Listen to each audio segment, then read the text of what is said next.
पलूस नगरपालिकेच्या निवडणुकीच्या या प्रचार कार्यक्रमाच्या शेवटच्या दिवसाच्या या सांगता सभेला उपस्थित असणारे आपल्या जिल्ह्याचे लोकप्रिय खासदार, तरुण तडफदार खासदार सन्माननीय विशालदादा पाटील, इथे उपस्थित असणारे या तालुक्याचे नेते, रयत शिक्षण संस्थेचे उपाध्यक्ष आणि सांगली जिल्हा मध्यवर्ती बँकेचे संचालक सन्माननीय महेंद्र अप्पा लाड, खास आपल्या सर्वांच्या विनंतीला मान देऊन प्रदेश काँग्रेसहून आलेले महाराष्ट्र प्रदेश काँग्रेस कमिटीचे प्रवक्ते आणि युथ काँग्रेसच्या चळवळीतील माझे जुने सहकारी सन्माननीय हनुमंतरावजी पवार, इथे उपस्थित असणारे आदरणीय बाळासाहेब बापू, आदरणीय जे.के. बापू, आदरणीय उत्तम भाऊ, उपस्थित असणारे सन्माननीय वैभवरावजी पुदाले, सन्मान्य भरतभाई इनामदार, सन्मान्य सुहासरावजी पुदाले, सन्मान्य गिरीश काका, उपस्थित असणारे सन्मान्य मारुती नाना चव्हाण, सन्मान्य प्रकाशप्पा पाटील, आदरणीय ज्येष्ठ नेते मानसिंग नाना पाटील, आदरणीय उदयसिंह देशमुख दाजी, उपस्थित असणारे आमचे तरुण सहकारी विशालजी दळवी, उपस्थित असणारे सन्मान्य के.डी.जी. कांबळे ॲडव्होकेट, आदरणीय कुमारजी माळी बापू, सन्मान्य सुशांतजी जाधव, या ठिकाणी आरपीआयचे आमचे तरुण सहकारी सन्मान्य विशालजी तिरमारे, आदरणीय ज्येष्ठ नेते गणपतरावजी पुदाले आप्पा, आदरणीय गणपतराव तात्या सावंत, सन्मान्य खास या प्रचारासाठी आवर्जून मुंबईहून उपस्थित असणारे आदरणीय डाके सर, या ठिकाणी उपस्थित असणारे सर्वच डॉक्टर मुक्ता ड्युटे मॅडम, निशा पाटील मॅडम, माधुरी सावंत मॅडम, या ठिकाणी उपस्थित सर्व मीना इंगळा मॅडम, सौभाग्यवती शर्मिला शिंदे मॅडम, उपस्थित सर्व मान्यवर, सर्व काँग्रेस पक्षाचे उमेदवार, आपल्या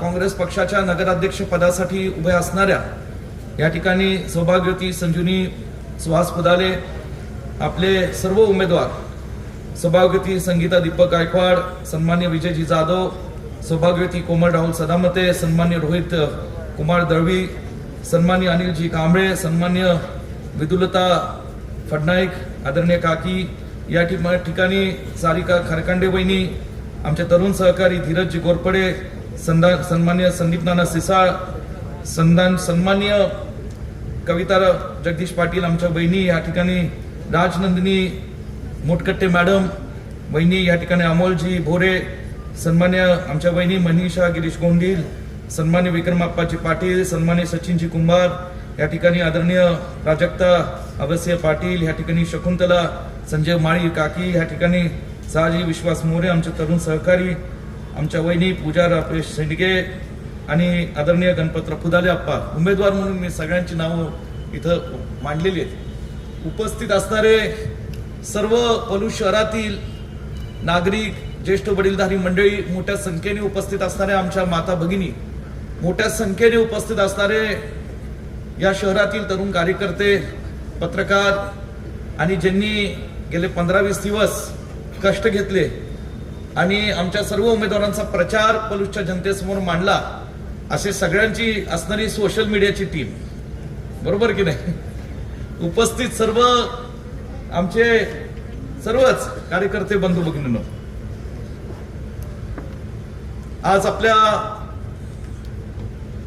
पलूस नगरपालिकेच्या निवडणुकीचा शेवटचा दिवस आहे आणि या शेवटच्या दिवशी या आपल्या सांगता सभेसाठी सकाळपासून प्रचंड मोठ्या संख्येने जे तरुण माझे दुचाकीवर सहभागी राहिले, ज्या आमच्या माता भगिनी कुंडल वेशेपासून ह्या प्रचार सभेपर्यंत मोठ्या संख्येने पायी चालत उन्हा तानाच्या आमच्या उमेदवारांना आशीर्वाद देण्याकरता, साथ देण्याकरता या सगळ्या माता भगिनी आमच्या चालत राहिल्या, जे कार्यकर्ते आपल्या सर्व उमेदवारांना खांद्याला खांदा लावून या ठिकाणी त्यांना ताकद देण्याकरता, त्यांना बळ देण्याकरता मोठ्या संख्येने उभे राहिले, अशा सर्व लोकांचं प्रथमतः मी काँग्रेस पक्षाच्या वतीने आपल्या सर्वांचे मनापासून आभार मानतो आणि धन्यवाद मानतो की आज जो जोश आणि उत्साह या ठिकाणी तुम्ही सर्वांनी दाखवलेला आहे, निश्चित स्वरूपात गेल्या 15-20 दिवसांपासून काँग्रेस पक्षाने आणि काँग्रेस पक्षाच्या सर्व उमेदवारांनी जे कष्ट घेतलेले आहेत, जे घरोघरी पोहोचून आपल्या सर्व लोकांचे आशीर्वाद घेतलेले आहेत, त्याचं चीज झाल्याशिवाय राहणार नाही हा विश्वास तुम्ही सर्व कार्यकर्त्यांनी आजच्या या प्रचार पदयात्रेतनं आणि सांगता सभेतनं दिलेला आहे. हे सगळं करत असताना हे काय एका दिवसाचं काम नाही.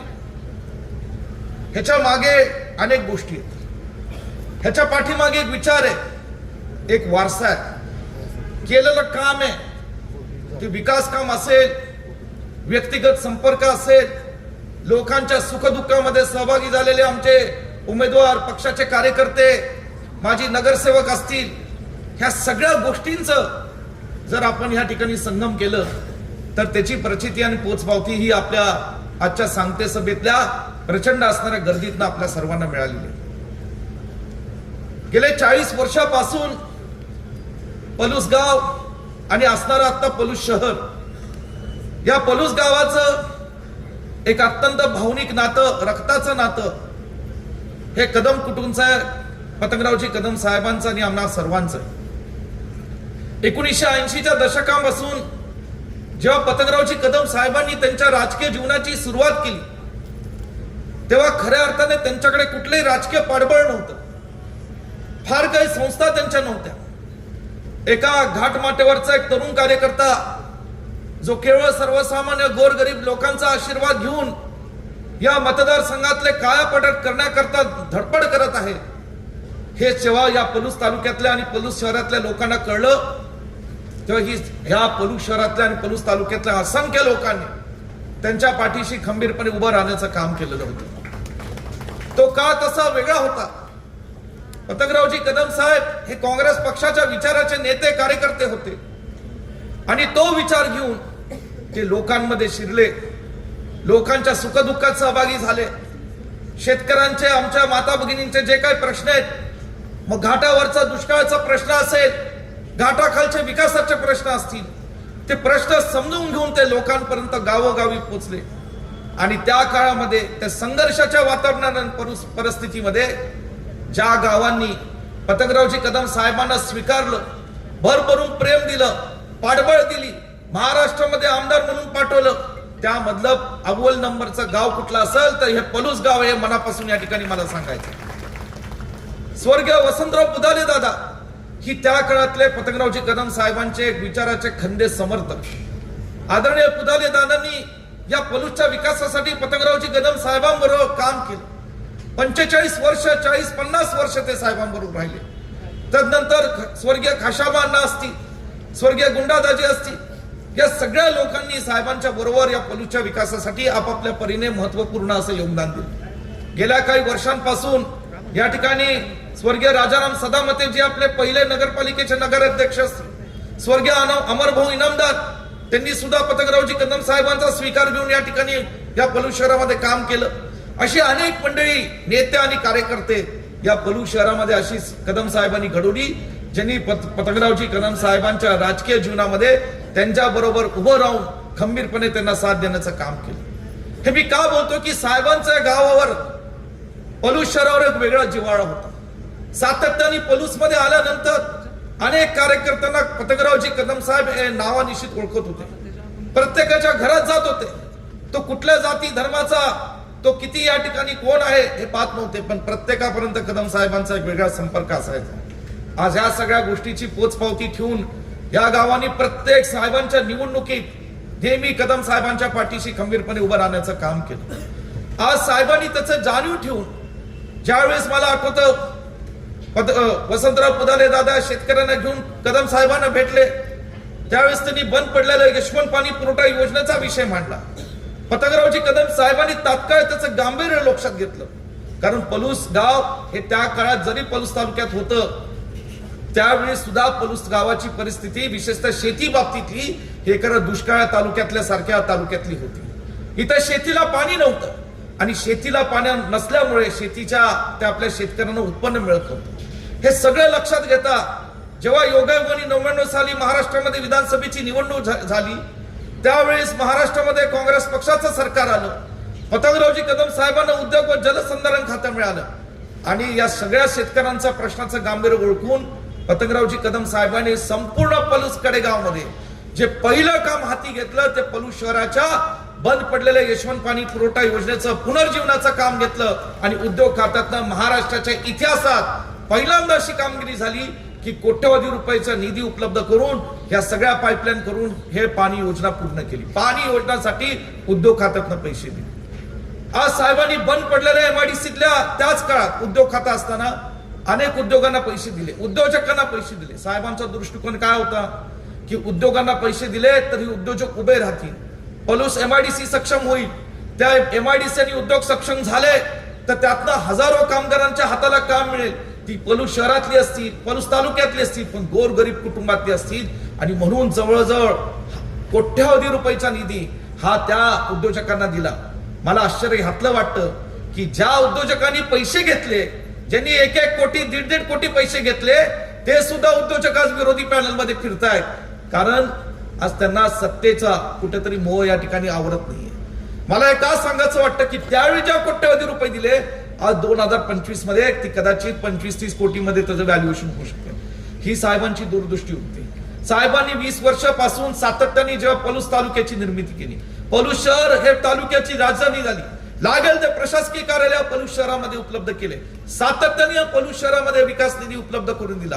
हे सगळं होत असताना सन 2016ला जेव्हा पहिली नगरपालिकेची निवडणूक झाली, मागाशी माझ्या वक्त्यांनी सांगितलं, स्वर्गीय वसंतराव पुदाले दादा हयात होते, कदम साहेब हयात होते, स्वर्गीय खाशाबांना हयात होते, स्वर्गीय अमरभाऊ हयात होते, स्वर्गीय राजाराम सदामते तर पहिल्या नगरपालिकेचे आपल्या लोकनियुक्त नगराध्यक्ष पदाचे उमेदवार होते. हे सगळ्या मंडळींनी त्या काळात ही नगरपालिका केवळ पतंगरावजी कदम साहेबांचा विश्वास ठेवून काम केलं, लढले, आपण त्यांना साथ दिली, आशीर्वाद दिला, जिंकले. नगरपालिका ही पहिली होती. या पहिल्या नगरपालिकेमध्ये मी नेहमी लोकांना सांगतो, सन 2016ला नगरपालिका सत्तेत आली, 5 वर्षाची कारकीर्द सन 2021ला संपली. म्हणजे नगरसेवकांना आणि नगराध्यक्षांना काम करण्याची संधी किती वर्ष मिळाली? 5 वर्ष मिळाली. त्यात आणि दुर्दैवाने आमचे राजाराम सदामते स्वर्गीय यांचं दुःखद निधन झालं. अशा सगळ्या परिस्थितीत आमचे नगरसेवक पोट तिडकेने तळमळीने या ठिकाणी नगरपालिकेतलं विकासाचं काम करण्याचा प्रयत्न करत होते. अहो, नगरपालिकेला जेवढा बजेट येतो त्या आलेल्या बजेटमधनं सगळ्या प्रभागांचा विकास करायचा असतो. आज आपणही कुटुंब चालवतो, आपणही व्यवसाय चालवतो. जर आपल्या व्यवसायातनं उत्पन्न जर एखाद्या 10 लाखाचं असेल तर त्या 10 लाखातनं आपण कुटुंबात किती खर्च करायचे, व्यवसायात किती गुंतवणूक करायचं, व्याज आणि हप्ते किती भरायचे, हे सगळं आपण त्याचं नियोजन करत असतो. तसंच जेव्हा नगरपालिकेला बजेट येतो, त्या बजेट हा 10 प्रभागांमध्ये कसा वाटायचा आणि पलूस शहराचा विकास कधी या ठिकाणी घडवून आणायचा, हे सगळं आमचे नगरसेवक करत होते. त्या काळात या ठिकाणी काही 1-2 सीओ चुकीचे लागले. त्यानंतर महाराष्ट्रात या ठिकाणी महाराष्ट्रात विधानसभेची निवडणूक परत झाली. विधानसभेच्या निवडणुकीमध्ये त्या ठिकाणी तुम्ही सगळ्यांनी मला आशीर्वाद दिला, पुन्हा महाराष्ट्रात काम करण्याची संधी दिली. आणि ती संधी देत असताना पुन्हा एकदा राज्यमंत्री काम करू लागलो. ह्या सगळ्या नगरसेवकांचं मी कौतुक यासाठी करेन, नेत्यांचं यासाठी कौतुक करेन की ते सातत्याने माझ्याकडे पाठपुरावा करत होते की बाळासाहेब, आता पलूस शहराची लोकसंख्या ही 25 ते 30 हजारापर्यंत गेलेली. येणाऱ्या काळात ही पलूस शहराची लोकसंख्या केवळ काही वर्षात 50 हजारापर्यंत चालेल. आणि जर 50 हजारापर्यंत जात असेल तर पलूस शहराला चांगलं स्वच्छ आणि नियमित पाणी देण्याची जबाबदारी आपली आहे. मला आठवतं, राज्यमंत्री होतो, आमदार म्हणून माझी जबाबदारी होतीच, ती नैतिकता माझी होतीच. परंतु त्या काळात कोरोनाचा कालावधी होता.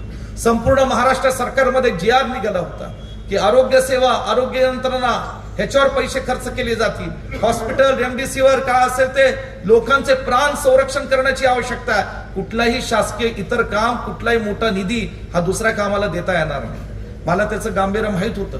आणि रात्री 11:30 वाजता तत्कालीन मुख्यमंत्री उद्धव ठाकरे साहेबांना मी गेलो आणि मी त्यांना विनंती केली, साहेब काही करा, परंतु माझ्या पलूस शहरासाठी एवढे 37 कोटीचा प्रकल्प मंजूर करा. साहेब उद्धव साहेब म्हणले, विश्वरी एवढं सोपं नाही. मी म्हणलं, साहेब जर तुम्ही मंजूर केलं नाही तर मी वर्षा बंगला सोडणार नाही. मला इथं झोपावं लागलं तरी चालेल, पण मी सोडणार नाही. परंतु काय त्यांना झालं माहित नाही. कदाचित हे आपल्या सर्वांचा आशीर्वाद असेल. एका तडाख्यात महाराष्ट्रातलं एकमेव काम जे मंजूर झालं ते पलूस शहराचं 37 कोटीचं मंजूर झालं होतं. आणि ही नळ पाणी पुरवठा योजना या ठिकाणी आपल्या गावासाठी मंजूर करून घेतली, शहरासाठी मंजूर करून घेतली. मागच्या दिवाळीमध्ये तुमच्या सर्वांच्या साक्षीने त्याचा लोकार्पण सोहळा, पाणी पूजन आम्ही या ठिकाणी संपन्न केलं आणि आज गावाला 70% या ठिकाणी नियमित पाणी, स्वच्छ पाणी नेमण्याचं काम होतं. येणाऱ्या काळात 100% गावाला मिळेल. हे सगळं काम सातत्याने चालू आहे. पलूस नगरपालिकेतले जे काही प्रश्न असतील, या ठिकाणी इथे असणाऱ्या नगरपालिकेच्या नवीन इमारतीचा निधी असेल, मी सातत्याने पाठपुरावा करत होतो. मी मुख्यमंत्री उपमुख्यमंत्र्यांशी चर्चा केली. मी नगरपालिकेच्या या ठिकाणी बाबतीत पत्रव्यवहार केले, विधानसभेत मध्ये मी आवाज उठवला. या सगळ्यांच्या बाबतीमध्ये केल्यानंतर विरोधक आता जे काही सत्ताधारी म्हणतात स्वतःला, जे काय या ठिकाणी निवडणुकीसाठी आपल्या समोर येतात, त्यांना मला सांगायचंय की या सगळ्या परिस्थितीमध्ये ही झोपली होती आणि मी 5 कोटीचा निधी इथं मंजूर करून आणला होता. आणि आता निधी मंजूर करून आणला तर ह्यांच्या पोटात दुखतं, ह्यांना त्रास होतो. पण तुम्हाला जर वाटतं खरं पलूस शहराचा विकास झाला असेल तर एक आमदार म्हणून जर मी या पलूस शहरासाठी काही निधी माझ्या ताकदीने हिमतीने खेचून आणत असेल तर तुम्हाला नेमका त्याचा त्रास का? मला एवढंच सांगायचंय की ही जी नगरपालिकेची निवडणूक येणाऱ्या काळात होणार आहे, 2 तारखेला मतदान होणार आहे, ही एका विचाराची निवडणूक आहे. माझ्या आधीच्या सर्व वक्त्यांनी सांगितलं की या निवडणुकीमध्ये आज पतंगरावजी कदम साहेबांचा एक या ठिकाणी काम आणि जो काय या मतदारसंघामध्ये या शहरामध्ये त्यांचा विचार पेरलेला आहे, त्याचा या ठिकाणी प्रचिती देण्याची ही महत्वाची निवडणूक ठरणार आहे. खरं पाहिलं तर गेले काही दिवसांपासून मी पाहतोय की विरोधक सातत्याने चुकीचा एक गैरसमज निर्माण करून देतात. ते कशा बाबतीत देतात की काही विकास कामं झाली. 97 कोटीची विकास कामं झाली ही कागदावर आहेत. कार्यकर्ते केव्हा संपली? 2021 ला. मागचे 4 वर्ष काय होतं? प्रशासक होतं. प्रशासक कुणी नेमलं? राज्य सरकारने नेमलं. राज्य सरकारने 4 वर्षापूर्वी संपूर्ण महाराष्ट्रात निवडणुका का नाही घेतल्या? कारण राज्य सरकार भाजपचं होतं, त्यांना निवडणुका घ्यायच्याच नव्हत्या. आता सुद्धा निवडणुका लागल्या नसत्या. जर सुप्रीम कोर्टाने दणका दिला नसता तर महाराष्ट्रात कदाचित अजून कित्येक वर्ष नगरपालिकेच्या निवडणुका झाल्या नसता. हे आपण समजून घेणं महत्वाचं आहे की आज जे काही निवडणुका लागतायत या सुप्रीम कोर्टामुळे लागतायत आणि म्हणून आपण नगरसेवक होत आहे. आणि म्हणून आपल्या सर्वांना मला सांगायचंय की 4 वर्षामध्ये जर प्रशासकाला काही कुणी सर्वसामान्य नागरिकांनी लोकांनी भेटून विचारलं की माझ्या वॉर्डात विकास काम होत नाही, नगरसेवकांनी सुद्धा जे विचारलं ते म्हणायचे आमच्याकडे पैसेच आले नाहीत तर आम्ही नेमकं त्या वॉर्डातलं काम करायचं कसं? ही अवस्था आणि ही वस्तुस्थिती आपण सुद्धा लोकांनी समजून घेणं या ठिकाणी गरजेचं आहे. विकास आराखड्या बाबतीत या ठिकाणी गैरसमज केला.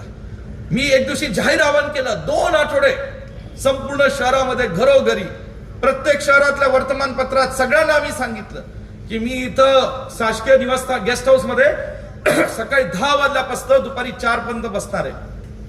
पलूसच्या सर्वसामान्य नागरिकाला कुठल्याही पक्षाचा असो, कुठल्याही जाती धर्माचा असो, त्याला या ठिकाणी अधिकार आहे. त्यांनी म्हणावं की विकास आराखड्यामध्ये कुठेतरी माझ्यावर अन्याय झालाय, तो अन्याय दूर करण्याची काहीतरी व्हावी. त्याची एक पद्धत आहे, प्रोसेस आहे, ती कायद्याने आखून दिलेली आहे. त्याच्यामध्ये टाउन प्लॅनिंगचे अधिकारी होते, नगरपालिकेचे सीओ होते, सगळे 500 नागरिक येऊन भेटले ना. परंतु आज जे नगरसेवक नगरपालिकेच्या निवडणुकीसाठी विरोधी पक्षाचे उमेदवार येऊन तुम्हाला मतं मागतायत, त्यांच्या एक सुद्धा माणूस आला नव्हता. का आला नाही? हा जाब तुम्ही लोकांनी विचारला पाहिजे की आज तुम्ही त्याचा या ठिकाणी बाव करताय. तर त्यावेळी जेव्हा विश्वजित कदमांनी आमदार म्हणून सर्व पक्षीय सर्व लोकांसाठी खुली या ठिकाणी बैठक घेतली होती, त्यावेळेस तुम्ही त्या बैठकीमध्ये जाऊन का सहभागी झाले नाही? त्यावेळेस ही चेहरा लपून बसलेली होती, कारण त्यांना माहित होतं की ह्याच्यात तिथं कायद्याच्या मुद्द्याला उत्तरं दिले जातील, सीओ उत्तर देईल, टाउन प्लॅनिंगचे अधिकारी उत्तरं देतील आणि ती उत्तरं आपल्याला ऐकायची नव्हती आणि ती उत्तरं आपल्याला या ठिकाणी सत्य बाहेर पडून द्यायचं नव्हतं. म्हणून त्या दिवशी ह्यांच्यापैकी कुणीही त्या बैठकीला आलं नाही. त्याच्यावर कोण काही बोलू शकत नाही. आज खरं तर ही निवडणूक शेवटच्या टप्प्यात आली. मला खरं इथं हनुमंतराव, तुम्ही आता बाहेरून आलेला आहे, या निवडणुकीमध्ये अजबच प्रकार पाहिला आहे गेल्या काही दिवसांपासून. आमच्या पलूस कडेगाव विधानसभा मतदारसंघामध्ये आणि दोन्ही तालुक्यातमध्ये सध्या विरोधी पक्षामध्ये 3 लोक आहेत. आता मी नाव घेणार नाही, अ, ब आणि क. आता ज्याला समजून घ्यायचं त्यांनी समजून घ्यावं, समजणे वालों को इशाराही बाकी. आता अ कोण? कडेगाव तालुक्यात. ब कोण? कडेगाव तालुक्यात. दोघं एका पक्षातले नेते, बरोबर. दोघांनी ठरवलं आता नगरपालिकेची निवडणूक लढायची. मग अ ला ब च पटलं नाही, ब ला अ च पटलं नाही, म्हणून त्यांनी काय केलं की ठरवलं आता ठीक आहे निवडणूक लढू. दोघं एका पक्षातलेत. मग एकाने ठरवलं बाबा ठीक आहे मला तुझं काय जमत नाही, तो एका पक्षातला आहे ब, आणि त्यांनी दुसऱ्या पक्षाला पाठिंबा दिला गुप्त पद्धतीने. ते काय निवडणुकीत फिरलेच नाही. आणि ह्यात आता भर पडली, मानसिंग नाना कुठे आहेत? मानसिंग आहेत आणि ह्या आता तर भर पडली पलूस तालुक्यातली कची महेंद्रप्पा. आता हे कनी जो काय त्यांच्या आजोबांचा विचार होता तो सोडून दिला, फेकून दिला आणि हे क आता त्यांच्या साथीला जोडले. आता कला वाटलं मी काय करायचं, मग कला कोण विचारनच, न अ विचारतोय ना ब विचारतोय. आणि मग कनी ठरवलं की मी एका पक्षाच्या व्यासपीठावर बसेल, माझ्या एका संस्थेच्या व्हाईस चेअरमनला राजीनामा द्यायला लावेल आणि दुसऱ्या पक्षाच्या निवडणुकीमध्ये उमेदवार म्हणून काम करायला लावेल. आता ही जी राजकीय अवस्था आहे पलूस नगरपालिकेची पाहिली आणि विशेषतः कची पाहिली की मला शोले मधल्या असरानीची आठवण होती, जेल. आणि ते फार जबरदस्त सीन आहे तो शोलेचा. असराने आठवत असे, जेलर हम अंग्रेज है के काल के जमाने के जेलर है. आणि तो असा चालत जातो जेलमध्ये, आधे इधर जाओ, आधे उधर जाओ, बाकी मेरे साथ आओ. अरे का बाकी राहिलो कोण, राहिलो कोण? मी क बाबतीत बोलतो आणि क ला कळनाच, कन्फ्यूज माणूस आहे की स्टेजवर बसायचं, आपला माणूस तिथं निवडून लढतोय, मग ह्याला काम करायला सांगा तू त्याचं काम कर, ह्याला सांगा तू त्याचं काम कर. अरे नेमकं काय चाललंय? मला ह्यातनं सांगायचं असंय, अ ब च काय तुम्ही चालूच आहे. त्यांचे काय भानगड येते त्यांचं त्यांना माहित, मी भैया त्यात काही पडलो नाही, आम्हाला दुसऱ्यांच्या भानगडीत पडायचं नाही. पण ही अ ब क जर ह्यांना मेळ नाही तरी पलूस नगरपालिका काय चालवणार आहे तुम्ही मला सांगा, काय चालवणार ही पलूस नगरपालिका? यांच्या उमेदवाराला कळायला काय नेमकं चाललंय. यांचा उमेदवार आमच्या एका उमेदवाराने म्हणला, माझं काय खरं नाही, मी तुलाच मदत करतो. गिरीश काका, मला अशी माहिती मिळाली काल 2 उमेदवार आमच्या काँग्रेसच्या उमेदवारांना म्हणाले आपलं काय खरं नाही निवडणुकीमध्ये, आता आम्हीच तुम्हाला मदत करतो. चांगलंय, हरकत नाही. हे सांगण्याचा हेतू असा की ही सध्याची या ठिकाणी अवस्था आहे आणि म्हणून आता ज्याचा संबंध नाही पलूस गावाशी अशी माणसं या प्रचाराच्या निमित्तानं कुठनं तर बाहेरनं बोलून आणतात. आता हनुमंतराव बोलले त्याच्यावर आणि त्यांना बोलून आणायचं, त्याला माहिती द्यायची कानात आणि त्यांनी साहेबांवर बोलायचं, आपल्या साहेबांवर. इथं बसलेल्या प्रत्येक माणसाच्या जीवनामध्ये पतंगरावजी कदम साहेबांचा स्पर्श आहे, हाय की नाही मला सांगा, हाय की नाही? प्रत्येकाच्या आयुष्यात पतंगरावजी कदम साहेबांचा स्पर्श. आणि अशा माणसांवर जर साहेबांवर कोण बोलत असेल तर तुम्ही सगळ्यांनी ईर्ष्येत पेटलं पाहिजे की ह्या पलूसच्या राजकारणामध्ये आम्ही सगळं विकासावर बोला, जे चुकलंय त्याच्यावर बोला, जे सत्य आहे त्याच्यावर बोला, पण जर साहेबांवर बोला तर तुम्हाला या पलूसमध्ये फिरून देणार नाही अशी अवस्था या 3 डिसेंबरच्या निकालाच्या माध्यमातून तुम्ही दाखवून दिली पाहिजे. आणि म्हणून या ठिकाणी मग काय एक ह्या जिल्ह्यातले दुसरे आमदार आले, बरोबर, ते पण काहीतरी व्यासपीठावर बोलून गेले, मला माहित आता बोलले असतील आणि बोलले असतील. आता ते एका समाजाचे बोलू दे, हरकत काय नाही, लोक आमदार आहेत, बोललं पाहिजे. त्या पक्षाच्या नेत्यांनी कानात सांगितलं असेल तुम्ही असं बोला म्हणून ते बिचारे बोलले असतील, माझी काही अडचण नाही. आता याच्यात मला आणखी एक चित्रपट आठवतो, दीवार. ते दीवार मध्ये अमिताभ बच्चन शशी कुमारला म्हणतो मेरे पास अमुक आहे, तमुक आहे, तमुक आहे. त्या नेत्यांना वाटत असेल आमच्याकडे आमदार आहे. अरे तुमच्याकडे जरी आमदार असला तरी विश्वजित कदम साहेबांकडे, विश्वजित कदमांकडे सुधीर सिसाळे, विलास हजारे, प्रकाश कचरे, संजय सलगरे, संजय सर्जेराव बनगरे, ईश्वर सिसाळे, विश्वू नाना सिसाळे, जयंतप्पा सिसाळे, हनुमान सिसाळे, नारायण सिसाळे. तुमच्याकडे आमदार असला तर विश्वजित कदमाकडे सर्वसामान्य कार्यकर्ते ज्याच्या जीवावर मी राजकारण करतो, ह्यांच्या जीवावर आम्ही पलूस नगरपालिका लढतो आणि या तालुक्यात राजकारण करतो. म्हणून तुम्ही आणा कुणालाही काय फरक पडत नाही, मला उलट चांगलंय. कधी कधी असं असतं ना की बॉलरनी चुकून स्लेच केला की बॅटिंग जरा डोक्यात ठेवतो आणि 6 मारतो, असं त्या ह्या ठिकाणी या निवडणुकीत प्रकार आहे. मी जास्त आता बोलणार नाही, बरंच बोलण्यासारखं. अजून या ठिकाणी मला एवढंच सांगायचंय की या निवडणुकीमध्ये हे विकास हे निश्चितपणे साहेबांच्या विचाराने आम्ही करणार आहोत. मागच्या नगरपालिकेमध्ये एखाद दुसरा नगरसेवक कदाचित चुकला असेल, काही गोष्टीत कमी पडला असेल, एखाद दुसरा. 10 पैकी 10 गुण मिळणं सोपं नसतं, पण आमच्या नगरसेवकांना 10 पैकी 8 गुण मिळालेले आहेत. आता तुम्ही इथं आमच्या भगिनी बसलेल्या आहेत, घरात पोरगं शाळेला जातं, 8वीला 9वीला 10वीला, त्याला जर 9वीला 100 पैकी 80% मार्क मिळाले तर तुम्ही त्याचं कौतुक करणार का पाठीवर फटका देणार? बरं वाटेल ना, 80 तरी मिळाले. तसं झालंय, आम्हाला 80-90% मिळालेच, हे मी स्वाभिमानाने सांगतो आणि तुम्हाला वचन देतो पलुसकरांना, या मतदारसंघाचा नागरिक म्हणून, या मतदारसंघाचा लोकप्रतिनिधी म्हणून, की ज्या काही उणिवा झाल्या असतील त्या व्यक्तिगत मला लक्षात आलेल्या आहेत आणि येणाऱ्या काळामध्ये पलूस शहराच्या विकासासाठी, पलूस शहरातील सर्वसामान्य नागरिकांचे प्रश्न सोडवण्याकरता दर 4 महिन्यातनं पलूस शहरामध्येच पलूस शहरातील लोकांसाठी आम सभा माझ्या अध्यक्षतेखाली घेतली जाईल आणि तिथं नगरपालिकेचा सीओ, अध्यक्ष, उपाध्यक्ष आणि सर्व कार्यकारी अधिकारी उपस्थित राहतील आणि लोकांचे प्रश्न तिथल्या तिथं मिटवले जातील, हा विश्वास तुम्हाला या निमित्ताने देतो की आम सभा दर 4 महिन्यात घेतली जाईल. आणि मी आता सगळ्या निवडून आलेल्या नगरसेवकांचा सुद्धा रिपोर्ट कार्ड घेणार. कशासाठी घेणार आहे? दर 6 महिन्यांना मी त्याला विचारणार, तू काय केलं वॉर्डात ते पहिलं सांग, तू किती लोकांच्या सुखदुःखात सहभागी झाला, किती लोकांचे प्रश्न मिटवले, हे सगळा जाब तुमच्या वतीने, नागरिकांच्या वतीने विचारला जाईल आणि ते काम केलं जाईल, हा विश्वास तुम्हाला देतो. आणि म्हणून हे जे काय चुकीचं, जे काय वेगळं, जे काय भाजप, राष्ट्रवादी ही सगळी जे चालल्यात ना, निधी, अरे निधी, एक जण मी पाहिलं, हनुमंतराव बोललो, संपवतच मी, आप्पा म्हणायला लागले संपवलं पाहिजे. एकच विषय बोलणार आहे. काय झालं, आता 3 नेते आहेत महाराष्ट्रात विरोधी पक्षाचे, म्हणजे सत्ताधारी पक्षाचे, एक मुख्यमंत्री आणि 2 उपमुख्यमंत्री. मी परवा पाहिलं, टीव्हीवर बघत होतो, टीव्हीवर एक उपमुख्यमंत्री काय तिजोरीची चावी माझ्याकडे, दुसरा उपमुख्यमंत्री लगेच दुसऱ्या सभेत म्हणतो अरे तिजोरी माझ्याकडे, मग तिसरा नेता दुसऱ्या सभेत म्हणतो अरे मुख्यमंत्री आमचा आहे, ज्या बँकेत तिजोरी आहे ती बँक आमची आहे. म्हणजे काय कळनाच. अरे लेखांनो बोलताय ठीक आहे, पण ज्या बँकेत ठेवी आहेत त्या ठेव्या महाराष्ट्राच्या सर्वसामान्य लोकांच्या, हे जनतेच्या ठेवीत, लक्षात ठेवा, पैसा तुमचा नाही. हा पैसा जर तुम्हाला वाटतं ना की तुम्ही खिशातनं वाटत चाललाय, हा महाराष्ट्राच्या जनतेचा पैसा, हा लोकांचा पैसा आहे, हे लक्षात ठेवलं पाहिजे. आणि म्हणून या ठिकाणी मला सांगायचंय, हे उगाच काहीतरी चुकीचा भाव आणू नका. जे पलूस नगरपालिकेला निधी मिळणार आहे तो मिळणारच आहे, जो निधी मी खेचून आणणार आहे तो आणणारच आहे, सत्ता कुणाची का असना. 4 दिवस मी ऐकतोय सभा होणार आहे, सभा होणार आहे, हेलिपॅड शोधतायत. झाली का सभा? झाली? अरे विश्वजित कर्मांना विचारल्याशिवाय होत नाही सभा, काळजी करू नका. सत्ता कुणाची असो, मला विचारले होत नाही, कळेल ना. आणि म्हणून मला आपल्याला इथं सांगायचंय, मी आता थांबतो, बोलायचं बरंच आहे मला, पण आता तुम्ही थकला असाल.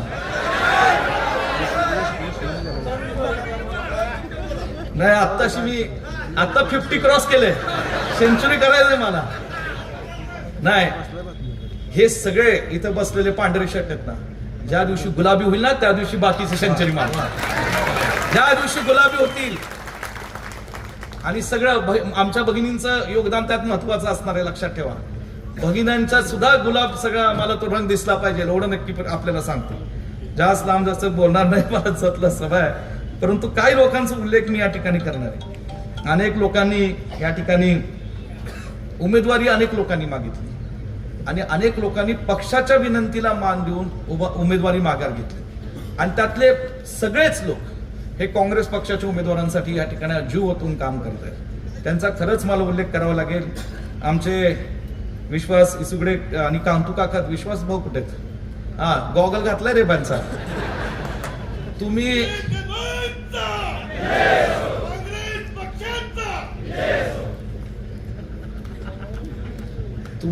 इथं गुलाल पडलाच की तुम्हाला नवारे वगैरे बांचा गॉगल विश्वजित मान दिला पाहिजे. इथं उदय बोरे असतील, त्या ठिकाणी आमचे माणिक भोरे असतील, अर्जुन पाटील असतील, किरण पाटील असतील, दगडू जाधव असतील, रावसाहेब मोकायशे असतील, आमचे पवार भाऊकीतले सर्व नेते कार्यकर्ते असतील, सोमनाथ जाधव असेल, करीम गुरुजी असेल, ही सगळी मंडळी. आता चुकून कुणाचं नाम बोललं राहिला तर राग ठेवू नको बाबा, नाही तर 2 दिवसात पुन्हा माझं नाव का नाही घेतलं. मी सुद्धा माघार घेतली आणि मी सुद्धा उमेदवाराचा प्रचार करतोय. अरे काय असं गैरसमज नको. आता वेळ कमी आहे, मला जतला जायचंय. विक्रमदादांचे खूप फोन आले आणि जयंत पाटील येणार आहे आणि मी आणि विशाल पाटील त्यांच्या बरोबर जाणार आहे. तुम्ही सगळेजण मोठ्या संख्येने इथं उपस्थित राहिलात. या ठिकाणी मला सर्वांना विनंती करायची, येणाऱ्या 2 डिसेंबरला आमच्या संजीवनी पुदाले वहिनी आणि सर्व नगरसेवक, हे सगळे नगरसेवक, पुदाले दादांचं काम या पलूस शहरासाठी प्रचंड मोठं आहे. स्वर्गीय खाशाबांनांचं खूप होतं, स्वर्गीय अमर भाऊंचं होतं, स्वर्गीय गुंडादानीचं योगदान फार होतं. आणि म्हणून या सगळ्या लोकांचा विचारांचा वारसा, कार्याचा वारसा जपसणारी त्यांच्यातली काही मंडळी आणि इतर सर्वसामान्य कुटुंबातली नेते, अशी मंडळी, कार्यकर्ते मंडळी, आम्ही तुम्हाला नगरसेवक पदासाठी उमेदवारी दिले. या सगळ्यांना आशीर्वाद द्या, सगळ्यांच्या पाठीशी उभे राहा. येत्या 2 डिसेंबरला त्यांच्या हाताच्या पंजाच्या बरोबर आपण बटन दाबा आणि पुन्हा एकदा 5 वर्षांमध्ये त्यांना आपल्या पोलीसच्या विकासासाठी त्यांना सेवा करण्याची संधी द्या. एवढंच बोलतो आणि थांबतो. जय हिंद, जय महाराष्ट्र. धन्यवाद साहेब.